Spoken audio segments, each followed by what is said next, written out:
Hello बच्चों, कैसे हैं आप लोग। आशा करता हूं कि आप लोग अच्छे होंगे और अच्छी तरह अपनी पढ़ाई कर रहे होंगे। इस वीडियो में हम लोग डिस्कस करेंगे कॉन्जर्वेशन ऑफ लीनियर मोमेंटम को। तो सीधे शुरू करते हैं। इसको समझने के लिए आपको न्यूटन के जो लॉज हैं मोशन के, वो आपको पता होना चाहिए। Newton first law, Newton second law और न्यूटन थर्ड लॉ। ये क्या कहता है, बहुत ही सिंपल सी बात है।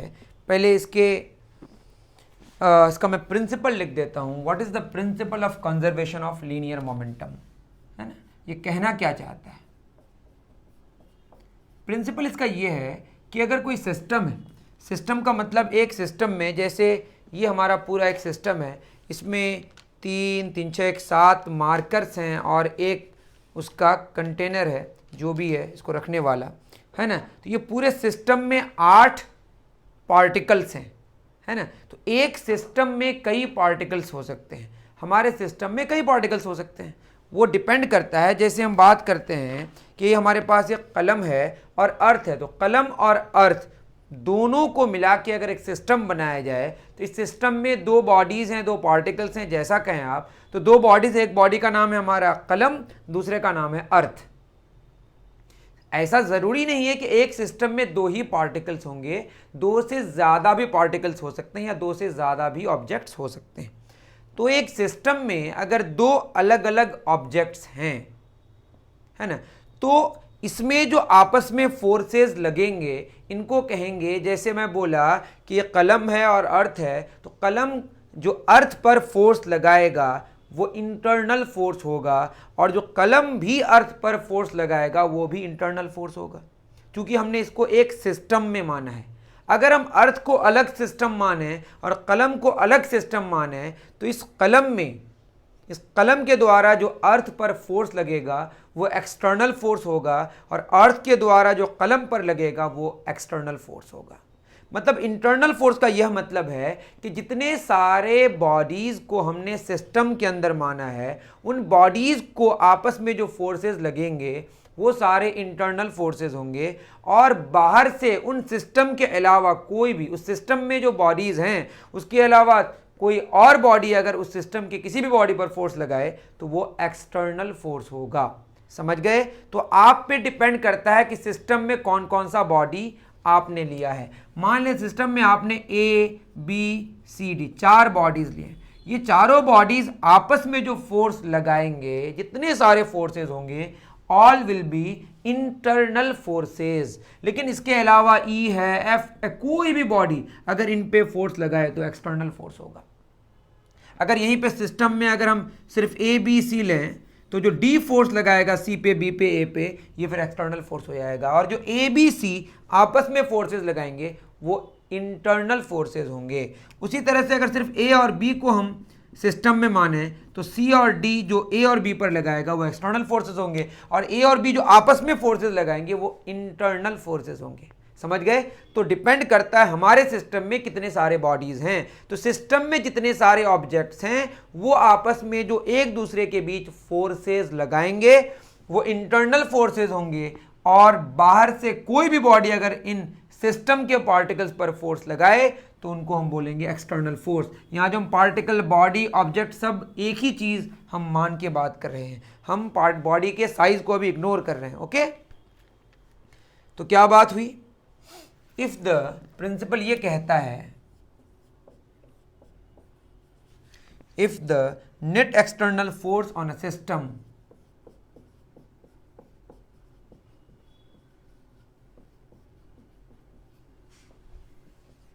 एक सिस्टम है, अब सिस्टम में कई पार्टिकल्स हो सकते हैं। If the net external force on a system, system हम डिफाइन करते हैं कि कितने पार्टिकल्स लेना है सिस्टम में। System of particles is 0। तो पूरे सिस्टम पर अगर बाहर से कोई फोर्स नहीं लग रहा, हाँ आपस में तो फोर्सेस लगाएंगे लेकिन बाहर से कोई फोर्स अगर नहीं लग रहा है, the linear momentum, total force actually, individual external forces हो सकते हैं, नेट एक्सटर्नल फोर्स 0 होना चाहिए। The linear momentum of the system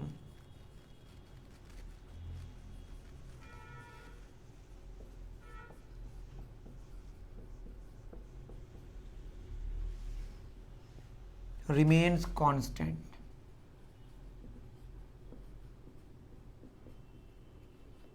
CONSTANT. तो बात आपको समझ आई कि अगर एक सिस्टम है, सिस्टम में मान लेते हैं कि दो ही पार्टिकल्स हैं ए और बी, उस ए और बी पर बाहर से जितने सारे फोर्सेस लग रहे हैं उसका सम, उसका वेक्टर सम अगर ज़ीरो हो तो मोमेंटम कांस्टेंट रहेगा पूरे सिस्टम का। अलग अलग बॉडीज़ का मोमेंटम चेंज हो सकता है, पूरे सिस्टम का जो ओवरऑल मोमेंटम है जितना पहले उतना बाद में होगा अगर नेट एक्सटर्नल फोर्स पूरे सिस्टम पर ज़ीरो हो। मतलब क्या है कि एक बॉडी है, मतलब एक सिस्टम है, उस सिस्टम पर कई पार्टिकल्स हैं, उस पर जो नेट एक्सटर्नल फोर्स लग रहा है वो कितना, ज़ीरो। मतलब क्या है, बैलेंस्ड है, मतलब इक्विलिब्रियम में है ना। अगर पूछा जाए कि इंटरनल फोर्स क्या है, तो सिस्टम के अंदर के जो पार्टिकल्स हैं वो जो आपस में एक दूसरे के बीच फोर्सेस लगाएंगे, those are called internal forces, है ना। The forces between the particles in the system is called, are called internal forces. तो जो एक्सटर्नल फोर्स है पूरे सिस्टम पर, जो बाहर से फोर्स लग रहा है वो कितना लग रहा है, ज़ीरो। तो एक्सटर्नल फोर्स का फॉर्मूला क्या होता है हमारा, नेट एक्सटर्नल फोर्स, इसका फॉर्मूला होता है चेंज इन मोमेंटम, है ना, rate of change in momentum. यही किसके बराबर होता है, rate of change in linear momentum. ये कितना होगा, ज़ीरो। रेट का मतलब फाइनल मोमेंटम, क्या लिखेंगे बताइए, P stands for momentum, minus initial momentum divided by जो टाइम लगेगा, time final minus time initial कर दीजिए, करना है तो ये टाइम टेकन है, is equal to zero. Change in momentum divided by time taken, चाहे तो लिख सकते हैं आप। तो क्या होगा, final momentum minus initial momentum कितना हुआ, ज़ीरो। मतलब क्या हुआ कि जो फाइनल मोमेंटम है वही किसके बराबर होगा, इनिशियल मोमेंटम के। तो अगर मोमेंटम फाइनल और मोमेंटम इनिशियल पूरे सिस्टम का बराबर हुआ, what does it mean, it means कि लीनियर मोमेंटम इज कांस्टेंट। कब, जब नेट एक्सटर्नल फोर्स पूरे सिस्टम पर क्या हो, ज़ीरो हो। इसको आप और तरीके से समझ सकते हैं, मोमेंटम का चेंज, इसको चेंज इन मोमेंटम कहते हैं, divided by time taken is equal to क्या हो गया, ज़ीरो। यह एक तरीका और लिख देते हैं यहाँ पे। तो मोमेंटम का चेंज कितना हुआ, ज़ीरो। तो मोमेंटम का चेंज कब ज़ीरो होगा, जब मोमेंटम क्या रहेगा, कांस्टेंट। तो लीनियर मोमेंटम कांस्टेंट रहेगा अगर पूरे सिस्टम पर टोटल फोर्स का जो सम है वो कितना हो, ज़ीरो हो। आई थिंक आपको बात समझ आई। This is called principle of conservation of linear momentum. Okay, तो ये बात आपको समझ आ जानी चाहिए। डन, चलिए मिटा दूं, एक बार देख लेता हूं कि कैसा मैं लिख रहा हूं, सही तो है। तो सिस्टम की अगर बात करें तो सिस्टम में कई पार्टिकल्स होंगे। हम सिस्टम में कितने पार्टिकल्स ले रहे हैं, उन सिस्टम में, उस सिस्टम में जो पार्टिकल्स हैं वो आपस में जो फोर्सेस लगाएंगे वो इंटरनल फोर्सेस होंगे। उसके अलावा जो भी फोर्स होगा उस पर अगर उस पूरे फोर्सेस का सम अगर ज़ीरो हो जाए, सारे फोर्सेस का सम ज़ीरो हो जाए, तो बोलेंगे कि जो मोमेंटम है वो कंजर्व रहेगा पूरे सिस्टम का। मैं नहीं कह रहा हूँ कि पार्टिकल्स का, इंडिविजुअल पार्टिकल्स का मोमेंटम कंजर्व नहीं रहेगा, क्या रहेगा, पूरे सिस्टम का मोमेंटम कंजर्व रहेगा। ओके, अब इसमें एक बात है, principle of conservation of linear momentum and, इसको मिलाएंगे न्यूटन के लॉज से, and Newton's laws of motion.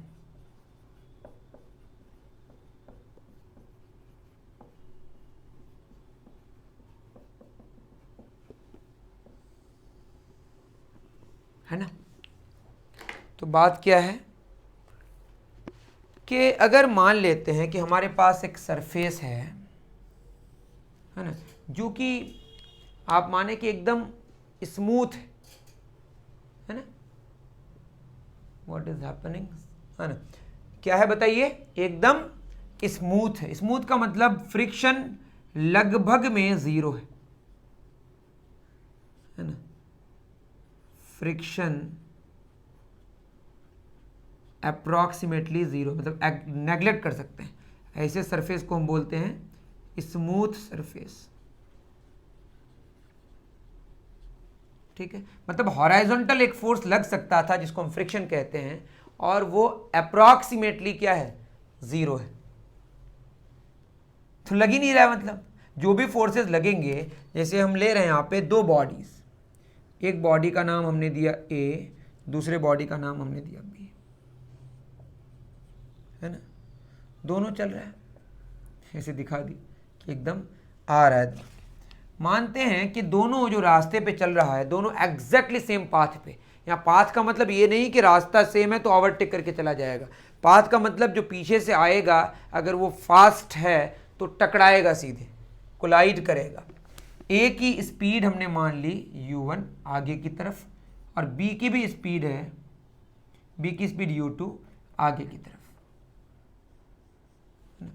और हम मानते हैं कि पीछे वाले की स्पीड आगे वाले की स्पीड से ज़्यादा है। ठीक है, इस बॉडी पर फोर्स कौन लगाएगा, अर्थ नीचे की तरफ, ये ज़मीन किधर लगाएगा, ऊपर की तरफ, जितना नीचे उतना ऊपर, तो नेट फोर्स कितना हुआ, ज़ीरो। इस पर भी वही हाल होगा। तो ए और बी हमारे सिस्टम में, सिस्टम ऑफ पार्टिकल्स कौन है, ए और बी। ए और बी पर बाहर से जो फोर्सेस लग रहे हैं उसका टोटल सम ज़ीरो है। तो पीछे वाले की स्पीड ज़्यादा होने की वजह से आप खुद बताइए क्या होगा, ए वाला बी को आके टकराएगा। ठीक है, टकराने दीजिए। अब टकराएगा तो हमें लगता है कि टकरा के तुरंत वो अलग अलग हो जाएगा, ऐसा नहीं है। टकराने के लिए थोड़ा टाइम लगता है, बहुत कम टाइम लगेगा बट टाइम लगेगा, है ना। तो ए बी को टकरा रहा है, कुछ टाइम लग रहा है, इस टाइम को हम मान लेते हैं delta T. Delta T time तक ये टकरा रहा है ना, ड्यूरेशन ऑफ कोलिजन। अब जब ये टकराएगा तो क्या होगा बताइए, ए बी को आगे फोर्स लगाएगा और बी भी ए पर फोर्स लगाएगा, जस्ट उसके अपोजिट। तो इसको मान लेते हैं फोर्स बी पर लग रहा है ऑन बी बाई ए। थोड़ा बड़ा लिखिए आप, एफ बी ए लिखा हुआ है, चलिए मैं बड़ा कर ही देता हूँ।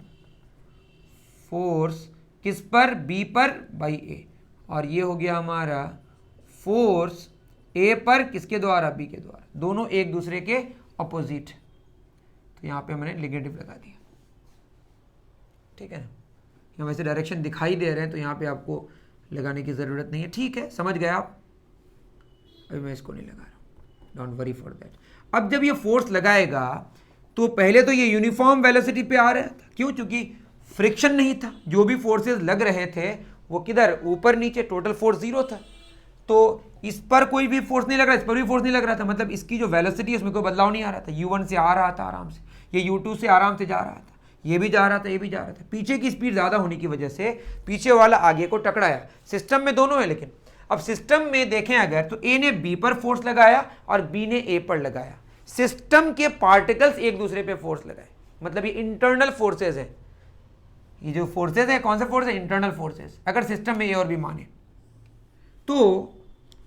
अब बताइए पीछे वाला आगे वाले पर फोर्स किधर लगा है, आगे, तो आगे वाले की स्पीड बढ़ जाएगी, फ्रिक्शन तो है नहीं हमारा, ये ए है और ये बी है, और आगे वाला पीछे वाले पर फोर्स किधर लगाया, पीछे। शुरू में आगे जा रहा था, अब फोर्स पीछे लग रहा है, तो क्या होगा, पीछे की तरफ चला जाएगा, एक्सेलरेशन पीछे क्रिएट होगा, आई एम सॉरी पीछे नहीं जाएगा, स्पीड डिक्रीज हो जाएगा, है ना। जब फोर्स, याद रख लें आप, फोर्स और मोशन एक दूसरे के अपोजिट हो तो स्पीड डिक्रीज करेगा।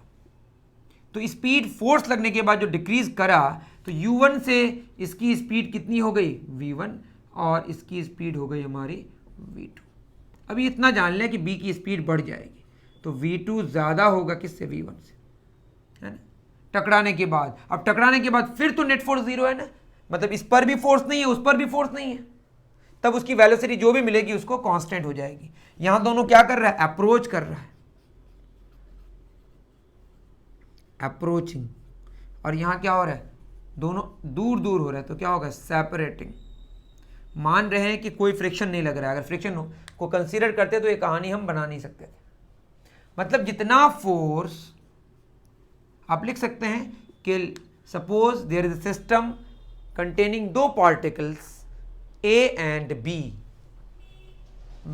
जो ट्रेवल कर रहा है एक हॉराइजॉन्टल पाथ में जो कि स्मूथ सरफेस है, द स्पीड ऑफ द पीछे वाला इज u1 और आगे वाले की स्पीड कितनी है, u2, u1 ज़्यादा है u2 से और एक ही रास्ते पे चल रहा है, तो ए बी को टकराएगा, और टकराया कितने समय के लिए, डेल्टा टी समय के लिए। ए ने बी को आगे फोर्स लगाया, बी ने ए को पीछे फोर्स लगाया, ए की स्पीड डिक्रीज होके v1 हो गई, बी की स्पीड डिक्रीज होके v2 हो गई, दोनों उसी डायरेक्शन में भी चल रहा है, v1 कम है v2 ज़्यादा है, अब सेपरेट होगा, यहाँ पे अप्रोच हो रहा था, यहाँ टकरा रहा था, यहाँ कॉलिजन हो रहा था। नेट फोर्स बाहर से कुछ भी नहीं है, तो पूरे सिस्टम पर बाहर से फोर्स कितना है, 0। यहाँ पे क्या होगा, फोर्स ए पर बी के द्वारा या फोर्स बी पर ए के द्वारा और फोर्स ए पर बी के द्वारा दोनों बराबर है, लेकिन दोनों एक दूसरे के अपोजिट है, तो यहाँ पे क्या लग जाएगा, माइनस, है ना। ये बात समझ आ रही है, न्यूटन का थर्ड लॉ यही ना कहता है। तो फोर्स किस पर, ऑन बी, यह फोर्स एक्सटर्नल अब हो जाए, अगर आप ए को अलग माने बी को माने तो बी पर जो फोर्स लग रहा है वो एक्सटर्नल हुआ वैसे, है ना, लेकिन अभी इंटरनल फोर्स है, force on B by A. उसी तरह ये क्या होगा, force on A by B.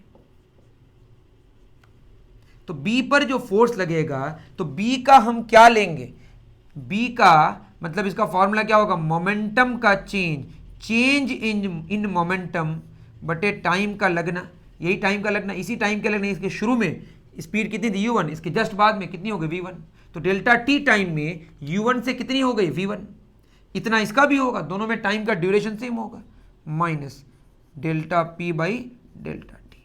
यहाँ किसका होगा, यहाँ होगा हमारा b का, यहाँ किसका होगा, a का, क्योंकि यहाँ पे a पर फोर्स लग रहा है, यहाँ b पर लग रहा है, डेल्टा टी दोनों के लिए सेम होगा, तो मोमेंटम का चेंज b का, तो फाइनल मोमेंटम b का माइनस इनिशियल मोमेंटम b का बराबर माइनस फाइनल मोमेंटम a का माइनस इनिशियल मोमेंटम a का, ये दोनों आपस में बराबर होंगे, ठीक है। अब क्या होगा, फाइनल, इसमें सिस्टम में दो ही पार्टिकल्स हैं, जरूरी नहीं दो ही हो, दो से ज़्यादा भी हो सकते हैं, समझने के लिए कर रहे हैं बस। फाइनल मोमेंटम b का माइनस इनिशियल मोमेंटम b का is equal to minus final momentum a का minus minus plus initial momentum a का। अब क्या होगा, फाइनल मोमेंटम, इनिशियल मोमेंटम यहाँ पे b है ना, कुछ गलती हुई क्या, यहाँ पे माइनस होगा, ये माइनस फाइनल मोमेंटम a इस पार आएगा तो क्या होगा, प्लस हो जाएगा, और यहाँ तो ऑलरेडी है ही b का,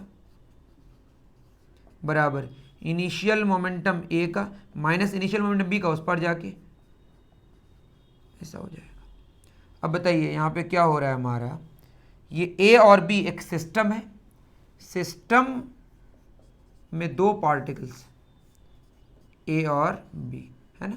अब इसमें a और b, तो फाइनल फाइनल, यहाँ इनिशियल इनिशियल, इसका मतलब है टोटल मोमेंटम, है ना, ऑफ द सिस्टम, क्या ये, आफ्टर कोलिजन,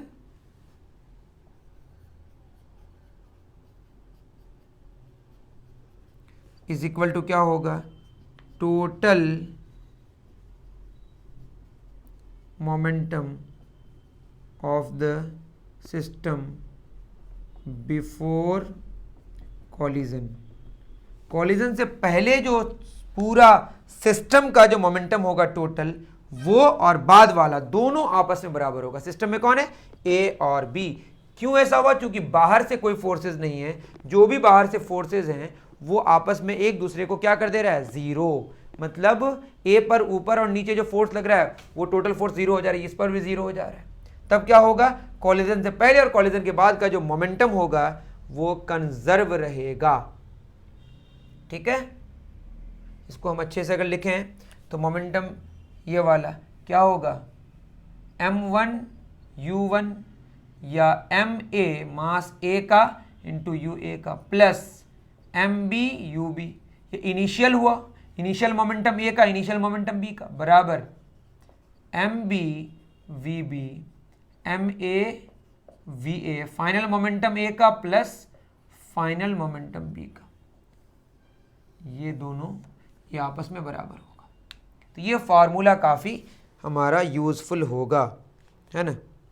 कहीं पे भी आपको समझने में परेशानी है तो बता सकते हैं फिर कमेंट करके। यहाँ पे जो अस्सी वर्मा सर ने प्रूफ किया है वो थोड़ा दूसरा मेथड इस्तेमाल किए, आप उसको भी फॉलो कर सकते हैं, सेम आंसर आएगा। डन। एक क्वेश्चन करेंगे और कहानी हमारी फिनिश कर देंगे। चलिए,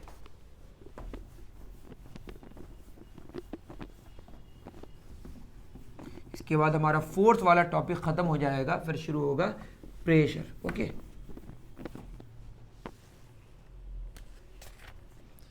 एग्जाम्पल 3.5 सवाल कह रहा है two particles A and B, book है तो बहुत अच्छी बात है, नहीं तो सुनिए। Two particles A and B of masses 20 grams and 30 grams, मतलब ए है और बी है, एक का मास है 20 ग्राम, दूसरे का मास है 30 gram, respectively are at rest at a certain time, शुरू में रुका हुआ है।